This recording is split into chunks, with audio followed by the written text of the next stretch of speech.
Well, the ad hoc committee on SABC board inquiry has resumed in Parliament to consider responses to the draft report from witnesses who testified before the committee. Well, let's go live to Parliament now. I think it's blameworthy, taken by the SABC, whoever else took that decision at SABC, to challenge the court decision. You remember that when we dealt with the program of this committee, there were certain queries that were raised, and I think one of the members even raised some concerns in the committee, and we dealt with the matter adequately with regards to the decision of the Western Cape Court sometime late last year. Now, we then learned that the SABC took a decision to challenge that court.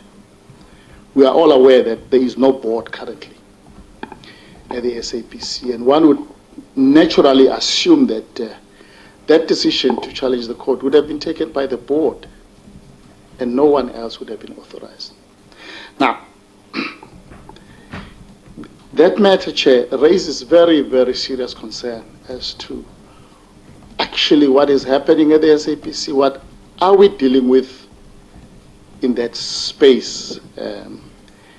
And a need for us to seriously look at how we are going to respond, and perhaps when we take our decisions, really make sure that we take very serious decisions on this question, because there's a question of accountability that kicks in, which one would think would not have occurred. But earlier on, my colleague makes the point, which I was going to raise, that is it because of the MOI that is in place, which was not processed adequately? Is it the document that's allowing SABC to run amok in the manner in which they do? I mean, those are the concerns. But, Chair, one would, at some point, I don't know when we could make that view and decision. You reflected on it earlier on, that I think it is time that the public entities of either Parliament takes a decision, or as we enact law, we make that explicit and clear that when people take reckless decisions, then like the one that we've just referred to, that those people actually should pay out of their own pockets. Because surely we cannot allow a situation where public funds are just used as by people who are employed by state recklessly. Also taking into account that as we're going through this process, the officials of SABC have been part of this meeting. They know the heartbeat of this committee about a range of things. But if they go out of here and do exactly the things that we are reflecting to, I mean, these things have been very topical. Parliament has taken a view. We have made a reflection. Actually, the country has made its reflection on the matter, and they go out and do exactly the things that we are trying to bring to an end. It actually tells a bigger story. And my view, Chair, is that I think there are a few decisions we may want to take. But if indeed the MOU is the one that's creating problems, perhaps we may need to find a way of getting a declaratory order on the legality of that document. But like I said, I think it is time that people pay out of their pockets. I think those are the issues that I felt I would like to place on record in this discussion. Honourable Singh. Thank you, Chairperson. I just want to follow in the same vein as Honourable Senator Mashlangu. We sat in this building in 1994 in the Senate. But before I do that, I think there's one item which we don't have a direct say or influence on, but it is of interest to us as this ad hoc committee, and that is the appointment or the process for the appointment of the interim board. And I think we need to be apprised of how far has that process gone, because it does to some extent influence what we are going to be saying or doing when our recommendations come. I know I raised this matter at the Chief Whip's Forum last week, no, the week before, where I said I didn't think that the Chief Whip's Forum had anything to do. We had no locus standi on the appointment of the members or recommendation, and it was agreed that that will be the case. It's referred back to the Communications Committee. So that's the one matter I think that we need to receive a briefing on at some stage. The second matter, Chairperson, is in the same vein as Honorable Mhlangu, is that, whilst we are dealing with all the issues here, there seems to be no good faith, quote unquote, from certain members of the SABC. Now, for example, the spokesperson of the SABC, I had the article last week and his exact quotes, but I didn't carry it today, where he said, this 80-20 and policy changes and all that we're not going to change any of that. Doesn't matter who made that policy shift or recommended it, we are not going to change it. And I don't think that is good faith. And they need to be reminded that that is one of the issues that's falling within the purview of the recommendations that we are going to be making to Parliament.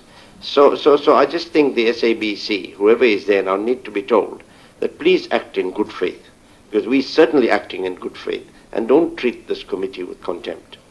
Let's come up with proposals and we can debate it later on with them. But for now, just hold your horses on making statements that would go directly against the grain of some of the recommendations that we may make, particularly in reference to the policy of local content, etc. Thank you, Chair. Honorable Mokoena, followed by Chauke and Van Dam, and I'm hoping we'll close the matter there. No, thanks, Chair. I'm largely covered. I just wanted to make a further recommendation that what we should then do is to recommend to the Minister, who is the shareholder representative, to ask Mr. Aguma in particular and Mr. what's his name? The spokesperson, Khanyago, right? That they should explain themselves. Why when there is an inquiry that is in process, why do they go and make such terrible decisions on behalf of the SABC? Are they doing it with her permission? And if not, then they must explain, both to her and to Parliament, so that we have an understanding of what we're dealing with. And I think this is a process that cannot wait for the recommendations, because it's a process that will inform the recommendations. So I would strongly suggest that they must write to us before Friday and explain their actions. Thanks, Chair. Honorable Chauke, followed by Van Dam. No, Chair, the point that is raised by Honorable Mhlangu, I think it's a very important point. And I think what we should do, Chair, in our approach will be to engage the day-to-day, oversight work of SABC is done by the Portfolio Committee of Communications. In fact, I want to support what Honorable Mokoena has proposed, but just to say that there's a need that we bring to the attention of the Portfolio Committee these issues. Because they're the ones, in fact, who will call the Minister. They're the ones who will call the SABC. I mean, the issue of the SABC going to court, I think it was covered in the newspapers before. And the committee is supposed to have acted from that point. We'll have made a stop on that thing from that point. That's the power of the committee. So when the Portfolio Committee failed to discharge its duties, then it becomes a problem. Because we are now going to find ourselves even now to deal with the day-to-day running of SABC, and it's not our mandate. So I'm going to propose that, Chair, yourself as the chair of this ad hoc committee, you interact with the chairperson of the Portfolio Committee, raise our concerns around these issues, and say that we are not happy about the following things. It's not only that, by the way. There are issues of contracts that are happening fraudulently in the SABC. As we speak now, there's information around fraudulent activities that are continuing happening.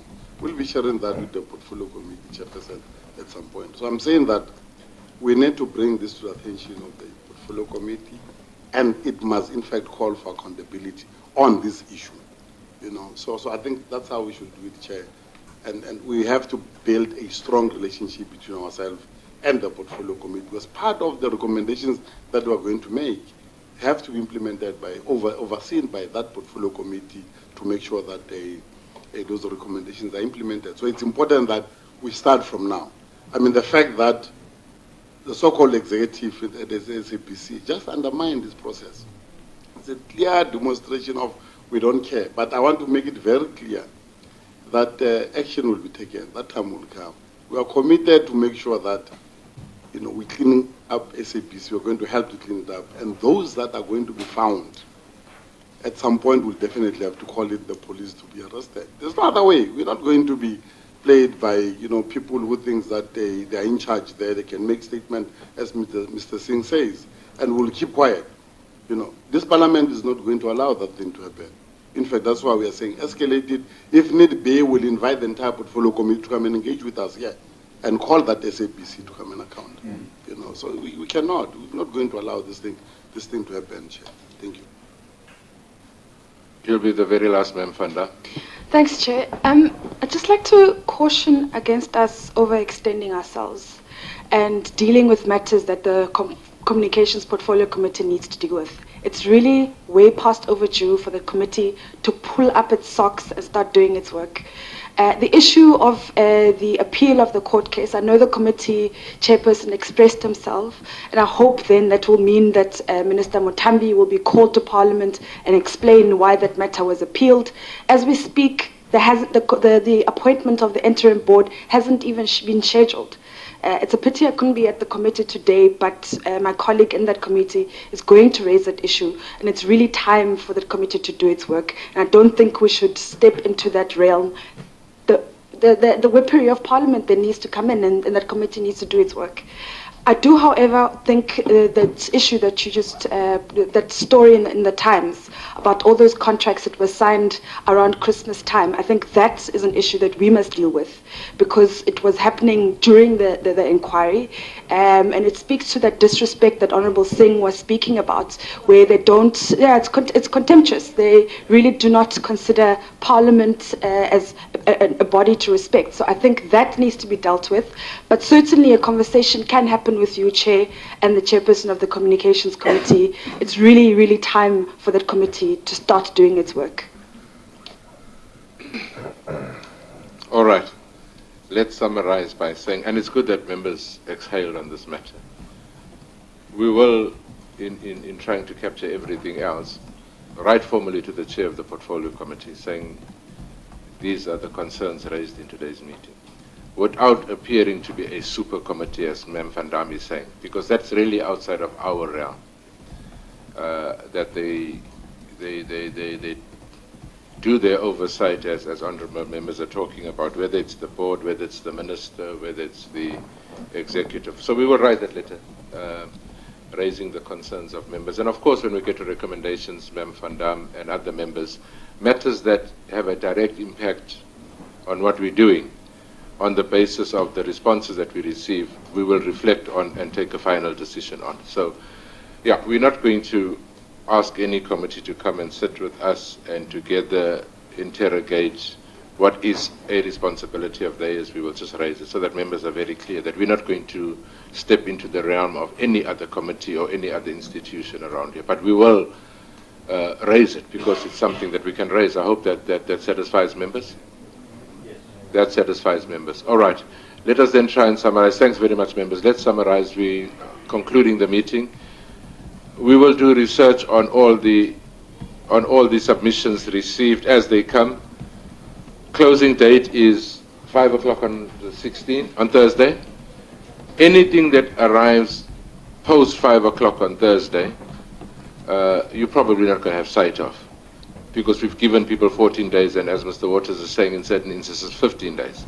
So our cut-off date is strictly 5 o'clock to be in Cindy's possession or the committee's possession. We will then give you the raw information as we've received it on that 16th, because it's a matter of just emailing it to you. The research unit, including our legal advisors, will then have to start working immediately to give us some sort of a document that says this is what we've picked up from all the submissions. That we make an undertaking that we will give to you by Monday as members, so that you are able to have prior sight of it. Tuesday at 9 o'clock, we will meet and start the process. If necessary, Tuesday afternoon, Thursday morning, no? We'll try Thursday morning if there's no caucus, Thursday afternoon, the whole day on Friday, Monday, but it'll all be informed by the volume of responses we get by close of business or at 5 o'clock on the 16th.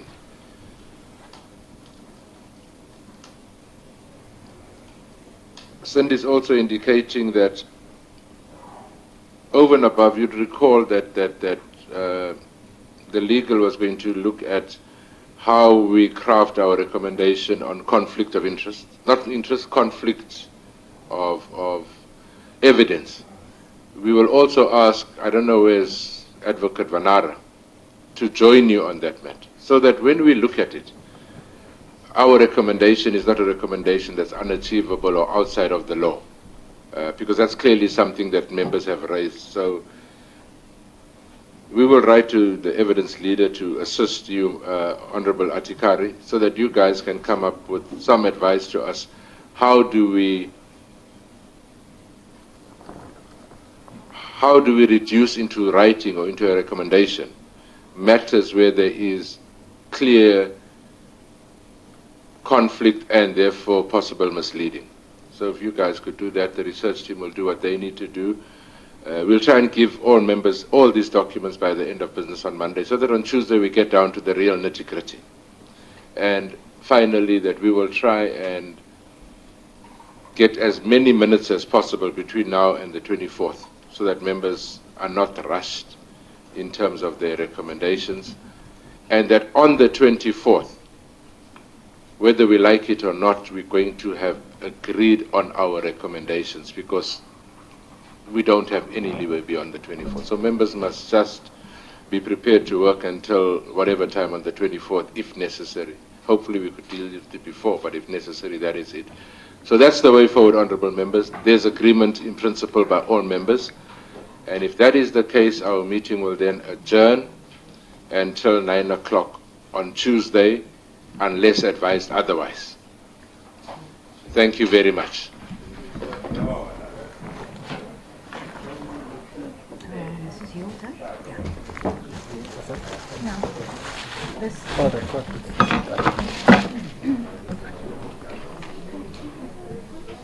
Well, the ad hoc committee there on the SABC board inquiry, which resumed in Parliament today to consider responses to the draft report from witnesses who testified before the committee. A few interesting things coming from there, and the parties making their voices heard as well.